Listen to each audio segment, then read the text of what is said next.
అందరికీ నమస్కారం. నేను మీ శివానని, రైతు భరోసా యూట్యూబ్ ఛానల్ స్వాగతం.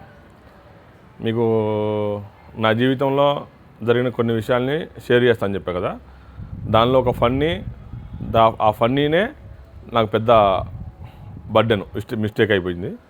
అదే మీరు తమిళనాడు చూసినట్టుగా ఒక ఛాయ్ 2 కోట్లు లాస్.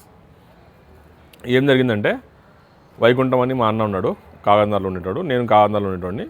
ఇద్దరం కలిసి ఒక ఛాయ్ హోటల్కి ఛాయ్ తాగడానికి వెళ్ళాం. ఛాయ్ తాగడానికి వెళ్తే ఛాయ్ బాగాలేదు. ఛాయ్ బాగున్నప్పుడు ఏం చేయాలి? కనీసం ఎవరైనా ఏం చేస్తారు? సరే బాగాలేని వస్తారు. నేనేం చేసింది తెలుసా? ఛాయ్ బాగాలేదని హోటల్ పెట్టాను. ఆ హోటల్లో పెడతామని డిసైడ్ అయితే వైకన్నని అడిగాను, అన్న ఏందన్నా అంటే, ఇస్తాడా ఈ హోటల్? నేనే పెడతాను హోటల్ అంటే, జస్ట్ రైట్ ఓకే పోయి మాట్లాడుతున్నాడు. ఛాయ్ తాగినంతసేపు పట్టలేదు హోటల్ తీసుకోవడానికి. హోటల్ తీసుకునేటప్పుడు కూడా తను సహజంగా రెంట్ ఎవరు చెప్తారు? హోటల్ అతను చెప్తాడు. కానీ ఇక్కడ నేను చెప్పాను, నీకు 40,000 రూపాయలు ఇస్తా. ఆయన ఓకే అన్నాడు. నాకు వెనకమాల ఆ హోటల్కి వెనకమాల వాస్తు ప్రకారంగా బాయి వెనకమాల సెంటర్లో ఉంటుంది. నాకు ఆ బాయి నచ్చలేదు, ఆ బాయి తీసేపిస్తా అన్న. ఆయన ఓకే అన్నాడు. వెనకమాల షెడ్డు వాస్తు ప్రకారం లేదు, డౌన్ ఉంది, దాన్ని కూడా తీసేపించి హైట్ లేపి నేను షెడ్ కడతా అని చెప్పాను. మంచి పనే కదా, ఆయన ఓకే అన్నాడు. వెనకమాల గోడ బాగలేదు, నాకు నచ్చలేదు, గోడ కూడా లేపుతా అన్నాను. దానికి ఆయన ఓకే అన్నాడు. నీ సామాను నాకేం వద్దు అన్నాను. దానికి ఆయన ఓకే అన్నాడు. ఆయనకు అంతా మంచిదే కదా. ఫ్రంట్ ఎలివేషన్ చేసుకుంటాను నేను, నువ్వు డబ్బులు ఇచ్చే పని లేదన్నాడు. ఆయన ఓకే అన్నాడు. ఇదంతా ఎంతసేపు జరిగింది తెలుసా? ఇప్పుడు మీరు చూస్తున్న ఈ 2 నిమిషాల్లోనే అయిపోయింది అంతా కూడా. బోర్ వేసుకోవడం, నేనే బోర్ వేసుకుంటా అన్న, ఫ్రంట్ బోర్ వేసుకుంటా అని చెప్పాను, వేసుకోమన్నాడు. కరెంట్ లైన్ నచ్చలేదు అన్నాడు, చేసుకుంటా అన్నాడు, చేసుకోమన్నాడు. రూమ్ నచ్చలేదు, నాకు తలుపులు నచ్చలేదు, తీసేస్తా అన్నా, తీసేయమన్నాడు. కొత్త తలుపులు పెట్టాను, పెయింట్ వేసాను, మొత్తం బొమ్మ లెక్క చేశాను. చేయడానికి నాకు మొత్తం 14 నుంచి 16 లక్షల రూపాయలు అయింది 2019లో. ఇంకా లాక్డౌన్ రాలే అప్పుడు. 2018లో 19 లక్షలు ఖర్చు పెట్టాను. 14 నుంచి 15 లక్షలు ఖర్చు పెట్టాను. హోటల్ సామాను మొత్తం తీసుకురావడానికి ఒక 10 లక్షలు, మొత్తం 15 లక్షలతో హోటల్ స్టార్ట్ చేశాను. ఈ స్టార్ట్ చేసే క్రమంలో జరిగిన కొన్ని విషయాలు, హోటల్ స్టార్ట్ చేస్తున్నా, హోటల్ పెడుతున్నా అని చెప్పి అందరికీ చెప్పాను. అందరికీ తెలిసిపోయింది. తెలిసిపోయినాక మా బావ క్యాటరింగ్ ఫీల్డ్లో ఉంటాడు. ఫీల్డ్లో ఉండి తను ఏం చేశాడు, వచ్చి చూసేళ్ళారు. అక్కడ గుంటూరులో మౌర్య హోటల్ ఉంటుంది, కొంచెం అతను వచ్చి చూసి వెళ్ళాడు. ఓకే ఇక్కడ బాగానే ఉంటుంది అని చెప్పారు. ఫస్ట్ వచ్చి చూసినప్పుడు బాగానే ఉంటుందని చెప్పారు. నేను కమిట్మెంట్ అయ్యాను, ఆల్రెడీ కొన్ని డబ్బులు ఇచ్చాను. డబ్బులు ఇచ్చి వెనకమాల ఉన్న దాని గోడను కూడా పడేశాను. పడేసిన తర్వాత మా బావ ఎందుకన్నాడో తెలియదు, ఇంటికి వెళ్ళిన తర్వాత నీకు హోటల్ ఎందుకు లేరా, పోతే పోయి 2 లక్షలు పోతే పోయి వదిలిపెట్టన్నాడు. నేనేం ఫీల్ అయ్యాను సార్, అందరికీ తెలిసిన తర్వాత నేను ఇప్పుడు పెట్టకపోతే నేనేదో చిన్నతనంగా ఫీల్ అయ్యి, నేను లేదు మా బావతోటి కొట్లాడి హోటల్ పెడతా అని చెప్పి ముందుకెళ్ళా. ఈ ముందుకెళ్ళినప్పుడు తను సరే ఓకే నువ్వు పెడతానంటే ఓకే, నాకైతే ఎందుకో వద్దనిపిస్తుంది అన్నాడు. వినలేదు అప్పుడు కూడా. ఇదంతా ఇప్పుడు అడగాలి అసలు. నేను హోటల్ పెట్టబోయే ముందు ఇంటికాడ అన్న ఇట్లా పెడదాం అనుకుంటున్నాను అని చెప్పి అమ్మ కానీ, నాన్న కానీ, బావ కానీ, లేదా మన పెద్దోళ్ళు ఎవరైతే ఉన్నారో వాళ్ళందరినీ అడగాలి. ఎవరిని అడగలేదు. హోటల్ పెట్టేశా.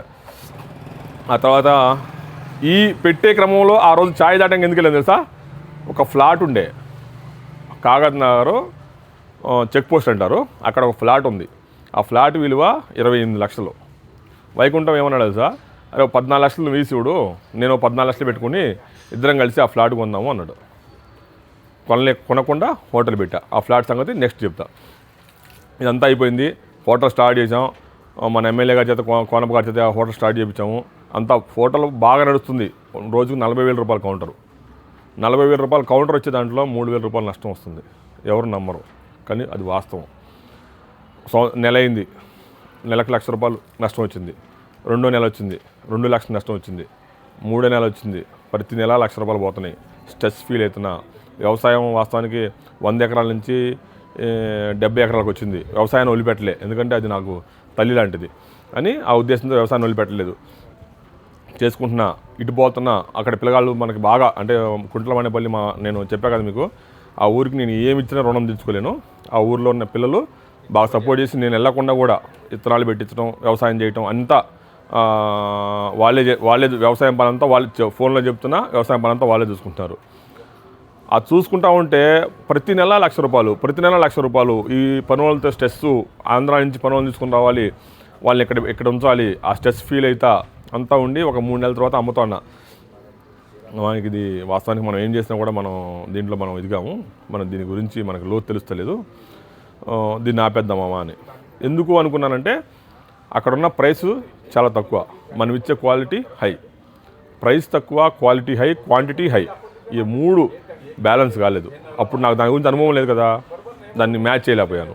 దానివల్ల మనం నష్టం స్టార్ట్ అయింది. అమ్మేముంది, అరే ఇప్పుడే పెట్టాము మళ్ళీ వెంటనే తీసేస్తే మళ్ళీ ఎవరన్నా ఏమనుకుంటారు, పక్కనోడు ఏమన్నా అనుకుంటాడేమో, చూసేవాడు ఏమన్నా అనుకుంటాడేమో అన్న ఫీల్ అయ్యాము. ఫీల్ అయ్యేటోడికి సరే కానీ అని చెప్పి ఇంకొక 3 నెలలు నడిపిన తర్వాత లాక్డౌన్ వచ్చింది. నిజంగా చెప్తున్నా, ప్రామిస్, అందరూ లాక్డౌన్ వస్తే వాస్తవానికి బాధపడ్డారు. నిజంగా నేను సంతోషపడ్డా, అమ్మయ్య లాక్డౌన్ వచ్చింది, అమ్మ ఈ 3 నెలలు సెలవు అంట అమ్మయ్య అని. నిజంగా హార్ట్ఫుల్ చెప్తున్నా, లాక్డౌన్ వస్తే సంతోషపడిన వాళ్ళు నేను ఒకరిని ఉంటా. ఒకవేళ ఇంకా చాలామంది ఉంటారు తెలియదు నాకు. సంతోషపడ్డా, అమ్మయ్య నెలకు ₹1,00,000 మిగులుతుంది నాకు, చేయకపోతే రెంటు ఒక 20,000 కడతాము అనే ఉద్దేశంతో. అలా జరుగుతున్న క్రమంలో సెకండ్ మళ్ళీ స్టార్ట్ చేసాం. మళ్ళీ అక్కడ ఆర్టీసీ సమ్మె, సినిమాలు లేకపోవడం, సినిమా హాల్ ఎదురుగా ఉంటుంది. మళ్ళీ స్టార్ట్ చేసినాక మళ్ళీ బాధ, అది సేమ్ బాధ. నెక్స్ట్ కాకపోతే సెకండ్ లాక్డౌన్ రాబోయే ముందు 45, 50కి అందుకుంది. 50కి అందుకుంటే ఒక ₹1,000 లాస్ అవుతున్నాం. దీన్ని ఇంకా నాకు అర్థమైంది ఏంటంటే, దీన్ని ఏమి చేసినా కూడా మనం ఈ రేట్లని పెంచలేకపోతే, మనం మ్యాచ్ చేయలేకపోతే దీన్ని మనం చేయలేము అని డిసైడ్ అయినాక హోటల్ సెకండ్ లాక్డౌన్లో వేరే అతనికి హోటల్ ఇచ్చేసా. అయిపోయింది కదా. ఈ హోటల్ ఇచ్చేసిన తర్వాత నేను కొందాం అనుకున్న ఫ్లాట్ విలువ ఎంత తెలుసా? 70 లక్షలు, 1,40,00,000. నా వాటా 70 లక్షలు. ఇద్దరు కలుసుకుంటే దాని వాల్యూ 1,40,00,000. నేను హోటల్ పెట్టేటప్పుడు దాని వాల్యూ 28 లక్షలు. నేను హోటల్ జస్ట్ లాక్డౌన్ అయిపోయిన తీసేటప్పుడు దాని వాల్యూ 1,40,00,000. అంటే మనం తీసుకునే డిసిషన్లు ఎప్పుడు కూడా ఫస్ట్ మన వేసే అడుగు మనకు సంబంధించి తెలిసిన కూడా, అంటే మనకు దాని గురించి మనకు అవగాహన ఉన్న దానిలోనే బిజినెస్లోనే మనం ఏలు పెట్టాలి. మనకు అవగాహన లేని బిజినెస్లో ఒక ఫ్రెండ్ చెప్పాడనో, నీ మైండ్ చెప్పిందనో, ఒక ఛాయ్ బాగాలేదనో, లేకపోతే తిండి బాగాలేదనో, లేకపోతే నీ ఫ్రెండ్ ఈ బిజినెస్లో పెడితే అరే నా రోజుల్లో 2 లక్షలకి 2 లక్షలు వస్తాయిరా అని చెప్పాడనో, ఏ విధంగా కూడా దయచేసి ఏ విధంగా అటువంటి డిసిషన్లు ఎవరు తీసుకోవద్దు. అటువంటి డిసిషన్లు ఆలోచించలేకుండా డిసిషన్ తీసుకుంటే నాలాగవుతారు ఖచ్చితంగా. నేను అదే ఫ్లాట్ నేను తీసుకోవాల్సింది నా ఫ్రెండే తీసుకున్నాడు. 14 లక్షలు పెడుతున్నాడు, 70 లక్షలు అమ్ముకున్నాడు. నేనేమో హోటల్ నుంచి బయటకు వచ్చే రోజు నా సామాను, నా వాల్యూ జీరో, మొత్తం 45 లక్షల రూపాయలు పోగొట్టుకున్నా. ఆ 45 లక్షలకి ఇవాళ వరకు ఇంకో 45 లక్షలు వడ్డీ కట్టుంటాను. 45 లక్షలు 45 లక్షలు 90 లక్షలు అయిపోయింది. సంపాదించాల్సిన 70 లక్షలు పోయినాయి. ఆ 70 లక్షలు ఇవాళకి మళ్ళీ 70 లక్షలు అయిపోయి ఉంటాయి కదా, దగ్గర 2 కోట్ల రూపాయలు. ఆ విధంగా ఏ చిన్న డిసిషన్ మనం తీసుకొని అది చిన్నదే అనుకుంటాం, దాని పర్యవసానాలు చాలా తీవ్రంగా ఉంటాయి. అందుకోసం ఎవరు కూడా ఇంట్లో వాళ్ళని సంప్రదించకుండా, తల్లిదండ్రులు సంప్రదించకుండా, అది చిన్న విషయమైనా సరే మీరు ఇంట్లో వాళ్ళతోటి, తల్లిదండ్రులతోటి డిస్కస్ చేయండి. డిస్కస్ చేసినాక మీ లైఫ్లో ఏదైనా సరే, మన తల్లిదండ్రులు ఎవరైనా సరే మనకి మన మంచి కోసమే చెప్తారు. ఖచ్చితంగా తల్లిదండ్రుల మాట వినండి, పెద్దవాళ్ళ మాట వినండి. నేను వాస్తవానికి నాకు చెప్పాలనిపించింది, చెప్పాను. ఇంకేమైనా తప్పులుంటే, ఏమైనా తప్పులు చెప్పున్నా, దీనిలో మీకు ఏదన్నా మిమ్మల్ని ఏమైనా హర్ట్ చేస్తున్నా నన్ను క్షమించండి. ఈ వీడియో ద్వారా నేను మీకు చెప్పాలనుకుంది ముఖ్యమైన పాయింట్లు. స్పాట్ డిసిషన్లు ఎప్పుడు తీసుకోవద్దు. ముఖ్యంగా తల్లిదండ్రులని డిస్కషన్ చేసి తీసుకోండి. ఒక ఫ్రెండ్ చెప్పాడు ఆ బిజినెస్లో మనకు బాగా లాభం వచ్చింది అనగానే 1 లక్ష నీ దగ్గర ఉన్న, అంటే నేను అనేది నాకు ₹1,00,00,000 చిన్నది కావచ్చు, 10 కోట్లు చిన్నది కావచ్చు. ఎవరికి? నాకంటే నాకు కాదు, ఒక్కొక్క వ్యక్తికి. డబ్బులు లేని వాడి దగ్గర 10,000 కూడా ముఖ్యమే, ₹10 కూడా ముఖ్యమే, ₹100 కూడా ముఖ్యమే. ఎవరికి వాడిది గొప్పే. కాబట్టి ప్రతి విషయాన్ని, 1 ఎకరం చేసే రైతుని నేను 300 ఎకరాలు చేస్తున్నాను, వాడిది ఏముంది అన్నాను అనుకో, నా అంత పిచ్చిన కొడుకు ఈ ప్రపంచంలో ఉండడు.